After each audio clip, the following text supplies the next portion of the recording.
heç kimə açıqlamayacaqsınızsa, sizə 2 sir verirəm. Birinci odur ki, deputatlardan mənim yumşaq desəm, zəndi, zəhləm gedir.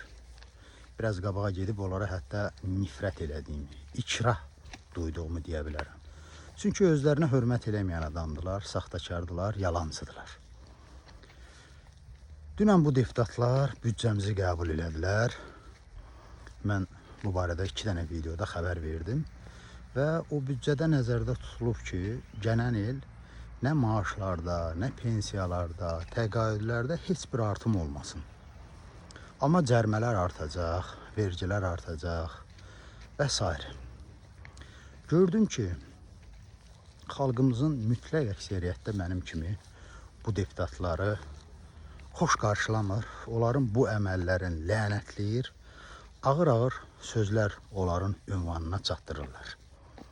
Bu gözəldir. Xalqımla bu mövzuda həmrəy olmağım məni fərəhləndirir. Amma mənim bir çoxlarından fərqləndirən ondan ibarətdir ki, mən bu deputatları ümumiyyətlə insan yerində saymıram. Peşka sayıram. Bunlar heç kimdirlər, əziz dostlar, hörmətli Azərbaycanlılar. Bax, ikinci bir sir ondan ibarətdir ki, İlham Əliyev öz xalqa zid əməllərini, fikirlərini bu peşkalar vasitəsilə həyata keçirir. Və bizi də belə çaşdırırlar ki, və yaxud da biz özümüzü alladırıq ki, güya xalqın rifahının qarşısını kəsən, ölkədəki bu bahalaşmanı, işsizliyi, yalanı, palanı doğuran deputatlardır. Qətiyyən. Onlar dediyim kimi keyfiyyətsiz, hörmətə layiq adam olmasalar da bizim müsibətlərimizin əsas bahiskarı sayıla bilməzlər. Onun müəllifi, bu işlərin müəllifi İlham Əliyevdir. Bax, büdcə qəbul olundu, deputatlar qəbul olundu. Amma onun həyata keçməsi üçün, təsdiqlənməsi üçün İlham Əliyevin imzası lazımdır. İndi o qərarı əgər deputatlar öz başına, büdcəni öz başına hazırlayıblarsa, İlham Əliyevin stolunun üstünə gedəcək. İlham Əliyev onu imzalamasın. Amma siz də, mən də yaxşı bilirik ki, İlham Əliyev onu imzalayacaq. Çünki özü göstəriş verib bu cür büdcənin qəbulu üçün. Və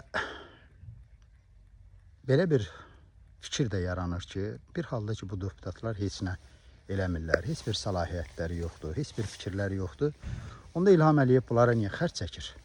Bilirsiniz də 8.000-ə yaxın bunlar büdcədən maaş alırlar. Təkcə maaş, hələ nə qədər rüşvət, konvert, nə bilim, başqa biznes imkanları var, onu qoyuruq qırağa.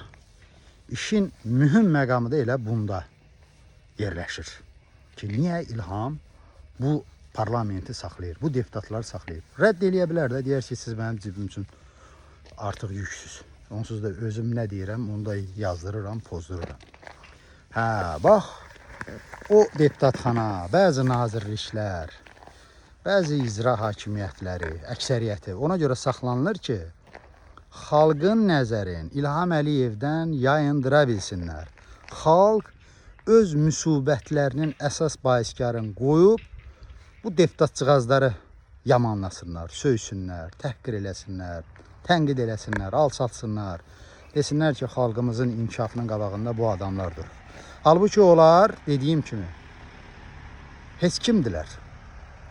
Bulqakovun ifadəsi ilə desək, öz şalvarlarının qabaq düyməsini bağlamağa ixtiyarları, qüdrətləri çatmayan adamlardır. Onları mişen kimi, ildırım ötürən kimi İlham Əliyev saxlayır və ona görə pul xərcləyir ki, bizim fikrimiz, zikrimiz ondan yayınsın. Və yaxud da cəsarətsiz dostlarımız, həmvətənlərimiz öz ürəklərini sakitləşdirməkdən ötürü deputatların üstünə düşsünlər. Bu məsələ isə sir də sayıla bilərdi, sayılmaya da bilərdi. Hər halda icazə verirəm. Birincini yox, bunu paylaşa bilərsiniz.